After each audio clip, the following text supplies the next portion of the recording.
next. It's an interim lightweight title fight between the Punk and the Bulldog.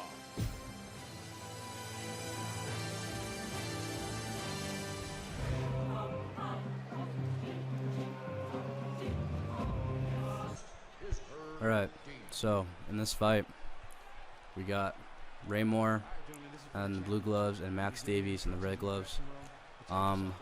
Raymore is a creative fighter. He's a 76 overall. Max Davies is a creative fighter, but through career mode, he is a 93 overall. My goal in this fight is to overcome the stats with raw, just real strategy. And we're going to see what happens. Let's go. Alright, so for this first round, it's a little bit of a feeler round.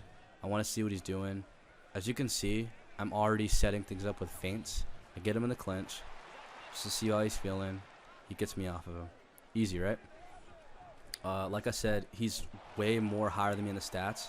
I got hit a little bit right there. You don't want to get hit too much when somebody is higher stats than you, especially with him. I think his strikes are like in the 90s or something, so you really don't want to fuck with that.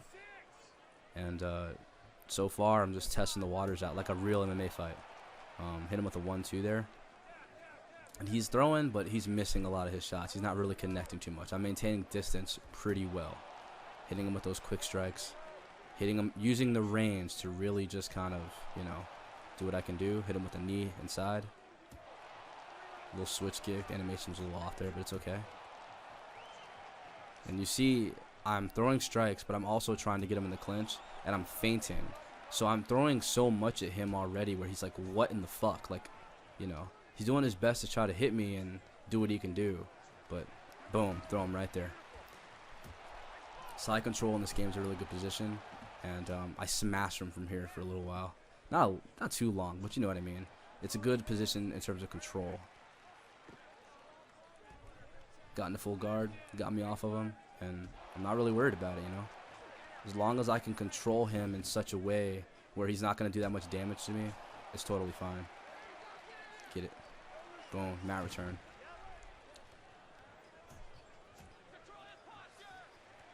In this game, the strangest thing that I'm noticing is that, just like in real life, grappling is the equalizer. You know, if you are really good at grappling in this game, you can dominate a lot of people by taking them to the ground and beating on, and just beating on them. You know, and look at that. Even though he got to half guard right there, you see I moved him over to the cage, so that way he only has one way to go, which is up. From here, I control him in the clinch, and I still do damage. So now he's not really, he's more worried about all these weapons being thrown at him, more so than he's worried about really hitting me, you know. And I finished the round out on top, trying to do damage. Boom, first round finished. Okay, cool. Now going into the second round, I really, I didn't want to do what I did in the first round, right? So the first round, you saw that I mixed it up. You saw that I stayed from the outside, used my range, and attacked. Well, and I also used my grappling. Well, now in the second round, the last thing I want to do is the same thing. I want to mix it up. I want to show him that not only am I formidable on the ground, and am I formidable in general, but also on the feet. You know, with his best weapon on the feet, I can still take him there too. And we're gonna see what happens. All you need to do is score. You score with that kick. Are you ready to fight? Are you ready? All right, round two. Now with this round, I'm using a little bit more quick strikes, like I said, and you're gonna see, you know, that quick body kick really helps out in this game. He threw a teep at me. I try to go and work the body in this game. I think body work in this game is like a little bit underrated, because you can work the body in multiple ways besides just on the feet. You can do it in the clinch, you can do it on the ground, and you can do it in such ways where you won't, the person getting body attacked won't notice how much their body's getting hit until you see the stats at the end of the fight. So that's kind of what I want to do here. But really in this round, I'm not like really focusing too much on what I just said. I'm mainly just trying to mix it up and give him different looks. You see I'm going high, going low, still feinting. He's trying to throw stuff at me. Obviously, he's a striker. And I'm being a little reckless. You know, I'm getting hit. It's totally fine. And I'm just throwing combinations. Like, this is the way you fight a guy like this. You know, you have to give him different looks. Boom, takedown out of nowhere. Didn't expect it. Even though he kicks me off, it doesn't matter. Because now he knows, you know. Get him in the clinch, throw a knee. With knees in the clinch, if you're too predictable with them, the opponent will catch them and they will take you down. Very important. You don't want to be too, like, knee heavy in the clinch. It's just not something you want to do. But on the feet, it's more of the same. Tagging him, trying to get him in the clinch, do a little bit of damage. If he hits me, it doesn't matter. As long as I stay somewhat defensively responsible and stay at range, he won't do as much damage as he thinks. It's a lot of output I'm putting out. And honestly, as long as you're not being crazy ridiculous with like the stronger strikes in this game, the quick strikes are very cardio friendly. You can throw quick strikes for a lot of the fight, and as long as you're not doing too much, your cardio will be totally fine.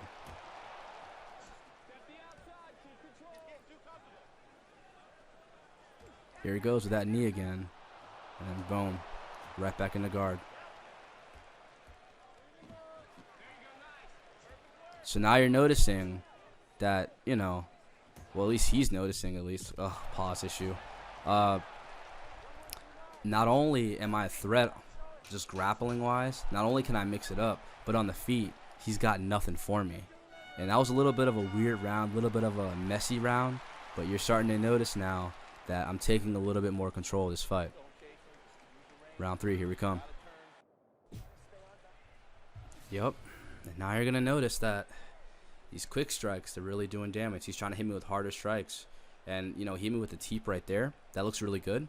But boom, as he's striking, I go for a takedown. Skip the highlights, you know what I'm saying? But look at him. He's fucking tired now. He's tired. He's like, oh shit, I got to get up and I got to fight this guy again in round 3. This round is a little bit different. Goes for a knee.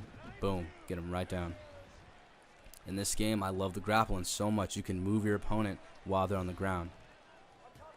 And you're noticing now, I'm not giving him any space to strike. Getting right to the clinch, going right for takedowns. He stuffs this, but it doesn't matter. I'm still getting right up on him. Getting him stuck in that clinch, hit him to the body. Not letting him transition out, knee to the body. This round is all about control. It's all about control. Even if he tries to maintain his control by separating, I never let this guy rest in this round. And that's the biggest thing. I'm chaining all this stuff together, you know? Hitting with little quick strikes to the head. I love having guys against the cage as well. Because what happens is when you're there against the cage, they only have one way to go. See, look, knee him in the body. If you're only up against the cage, I can still control you there. But if you're in free space, it's harder to control you. Now I'm doing a lot of cage damage, a lot of punching, a lot of knees, a lot of body damage. I'm not letting this guy just get away from me. And he's trying his best to get off, but I'm stopping the transition. So now, not only is it discouraging, but it's also taxing his stamina quite a bit. Even if he does get a better position on me, because I'm outworking him so much and chaining together the clinch and the takedowns and making him work so much, he just has nothing for me. Try to lift him with that single leg, doesn't work. Reverse him, boom. Try to lift him again, he reverses it. Now we're in a sprawl position. The worst thing you can do in this game when you get into a bad position is fucking panic. Do not panic. Stay calm. You'll be fine. Now look at him. He's tired. Exhausted. Doesn't know what to do. Stuffs another takedown. Just gotta stay calm. He's gonna might throw a little strike here or there, but doesn't matter. Just stay calm, relax, wait for your opportunity. And then boom, got him right back in the guard. As you can see, that round went kind of quick. But guess what? I had control the entire round, even to the very end. He had nothing for me in that round. Nothing for me. And that's exactly what I tried to do. You know, you got to wear on this guy. guys with stats, man, you don't want to fuck with them, man. You don't want to sit here, mess around, and get caught. And, you know, just because they're like in a 90 or whatever in striking, you don't want to get caught with something like that. But if you grapple them and drain their stamina, they'll have nothing for you. All right, skip these highlights once again. Look at him. Looks tired as hell.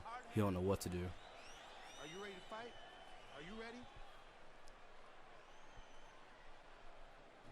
Okay. Come on, let's do it. Now going into this 4th round, I know I've got him.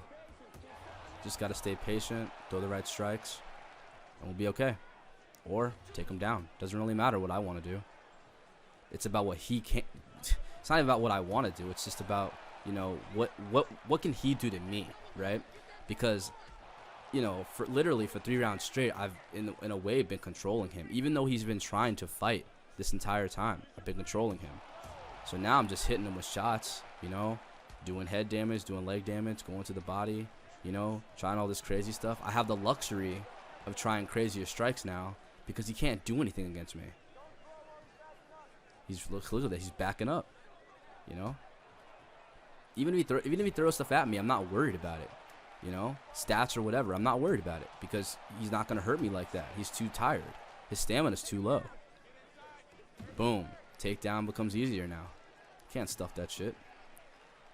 Now he's in the cage. Just right in his face. Real tired. Bang. Knee in the clinch. He goes down. Let's get him out of here. Let's get him out of here. Why not? Boom. Finish. Over. That's how you beat a guy who's got higher stats than you. You break him down slowly. You're not going to get him out of there in maybe 2 rounds unless you do a lot of damage. There's no way. It's a 5-round fight. You have all that time to work. Make use of all that time. I did all that damage. I caught him with 1 knee in the clinch. It rocked him, and I took advantage, and I finished the fight. And that's what I love about this game so much.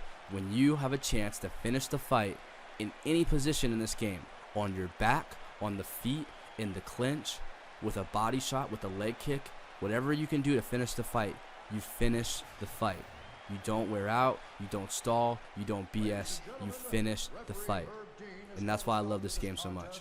At 2 minutes, 27 seconds of the 4th round, declaring the winner by TKO, and now, the new UFC lightweight champion of the world, Ray the Bulldog Moore. If you guys like what you just saw, consider liking the video, subscribing. I got more content coming. I appreciate you guys for checking this out. One of my first breakdowns ever. And yeah, you guys have a good one.